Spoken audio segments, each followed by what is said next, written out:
দুনিয়ার রাজকীয়তা ছেড়ে যে আল্লাহকে পাইবে, আল্লাহ দুনিয়ার চাইতে আরো 1000 গুণ বেশি রাজকীয়তা তাকে দিয়ে দিবেন। বলুন তো, জান্নাত কি দুনিয়ার মতো এক, না 10 দুনিয়া নিয়ে একটা জান্নাত? একটা দুনিয়ার সীমানা কেউ খুঁজে পাইল না, 10 দুনিয়ার সীমানাও কেউ খুঁজে পাবে না। একটা দুনিয়া এত বড়, কোটি কোটি মানুষ দুনিয়ার ভিতরে থাকে, তারপরও জায়গা শেষ হয় না। পৃথিবীর 3 ভাগের 1 ভাগ হইল স্থল, আর 2 ভাগ হইল পানি। 1 ভাগ স্থলে এত মানুষ থাকে, তাহলে 2 ভাগ পানির ভিতরেও যদি মানুষ থাকতো, কত মানুষ থাকতে পারতো? এত বড় দুনিয়ার 10 দুনিয়ার সমান একটা জান্নাত আল্লাহ ইমানদারদের দিবে। একটা দুনিয়ার বাদশা হওয়ার জন্য, একটা দেশের প্রধানমন্ত্রী হওয়ার জন্য এত কষ্ট, অথচ একেবারে কোনো কষ্টই নাই। শুধু আল্লাহরে রাজি খুশি করতে পারলে একটা দেশ না, বরং 10টা দুনিয়ার সমান এক জান্নাত আল্লাহ দিয়ে দিবে। 10 দুনিয়ার সমান এক জান্নাত আল্লাহ দিয়ে দিবেন। জন্য দুনিয়ার রাজত্ব, দুনিয়ার বাহাদুরি কয়দিন থাকবে? দুনিয়ার বাহাদুরি বেশি দিন থাকবে না। কারণ ফেরাউনের চাইতে বড় বাহাদুর কেউ ছিল না, নমরুদের চাইতে বড় বাহাদুর কেউ ছিল না, আবু জাহেলের চাইতে বড় বাহাদুর কেউ ছিল না, আর সাদ্দাতের চাইতেও বাহাদুর কেউ ছিল না। আজকে তারা নাই, আজকে তারা নাই। এজন্য আল্লাহকে যদি পাইতে পারে, আসিয়ার মতো কাফেরের ঘরে থাইকে যদি আসিয়া আল্লাহকে পাইতে পারে, আপনি আমি তো মুসলমানের ঘরে থাকি, আমি আপনি আল্লাহকে কয়বার পাই না? আসিয়া যদি কাফেরের ঘরে থাইকে যদি আল্লাহকে পাইতে পারে, আপনি আমি তো মুসলমানের ঘরে থাকি, তো আমি আপনি কি আল্লাহরে পাইছি? আল্লাহরে পাইছি। একটা বান্দা যদি সারা জীবন গুনাহ করে, সারাটা জীবন গুনাহ করার পরও যদি আল্লাহর কাছে ফিরে যায়, আল্লাহ মাফ করে দেয়। সামনে এমন একটা মাস আসতেছে,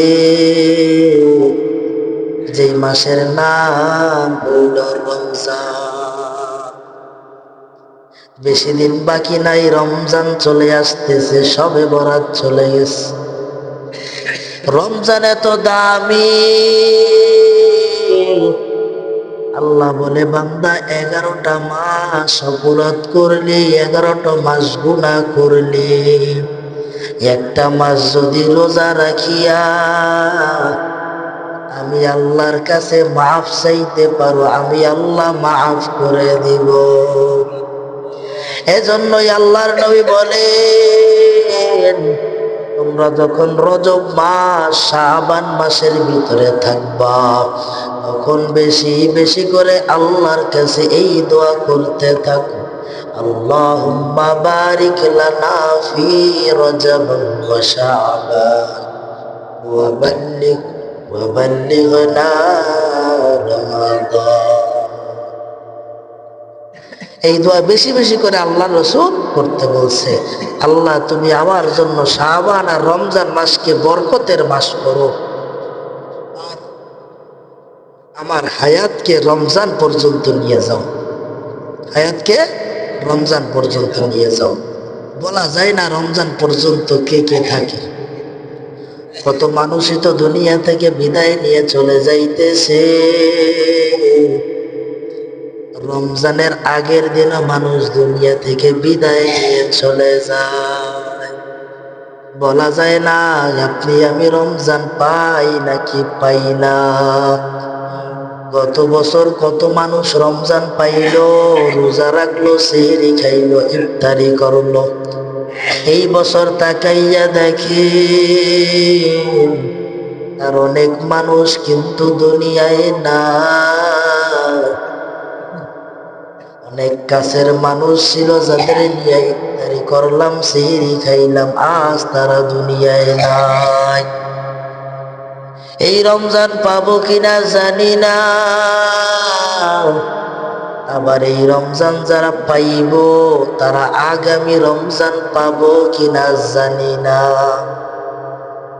একটা সেকেন্ডেরও সময় নাই। এজন্যই তো আল্লাহ বলে, ওয়ামাল হায়াতুদ দুনিয়া ইল্লা মাতাউল গুরুর। আজরাইল আলাইহিস সালাম জিজ্ঞাসা করলেন, আল্লাহ, দুনিয়ার মানুষ যদি জানে তাদের দুনিয়া থেকে নিয়ে যাওয়া হবে, আপনি কি তাদেরকে জানাইয়া দিবেন তখন তাদেরকে দুনিয়া থেকে নেওয়া হবে? আল্লাহ বলে, আজরাইল না, কোন বান্দাই জানবে না কখন তাকে দুনিয়া থেকে বিদায় নেওয়া হবে। আজরাইল বলে, তাহলে কেমন হবে? আল্লাহ বলে, যে কোনো সময় দুনিয়া থেকে চলে যাইতে পারে। আজরাইল বলে, রে আল্লাহ, যদি যে কোনো সময় তাদেরকে মৃত্যু দেওয়া হয়, তাহলে আপনার বান্দারা তো খাইতে পারবে না, ঘুমাইতেও পারবে না, কারণ সারাটা দিন তার ভিতরে মৃত্যুর ভয় থাকবে। আল্লাহ বলে, আজরাইল, যদিও তারা জানবে না কখন তাদের মৃত্যু আসবে, কিন্তু আমি আল্লাহ দুনিয়াটা এমন নিজামের ভিতরে বানাইব, ওয়ামাল হায়াতুদ দুনিয়া ইল্লা মাতাউল গুরুর। দুনিয়াটা এমন ধোঁকার করে আমি আল্লাহ বানাইব, যেই দুনিয়ার ধোঁকার ভিতরে বান্দা পড়ে গেলে বান্দা একটা বারো চিন্তা করবে না আমারও দুনিয়া ছাড়তে হবে। মানুষ জানে যে দুনিয়া থেকে চলে যাইতে হবে, এটাও জানে যে কোনো মুহূর্তে যাইতে হবে, কিন্তু তারপরও দুনিয়ার ব্যস্ততা এমন ভাবে ধরছে যে সে কেমন যেন ভুলেই গেছে তার যাইতে হবে।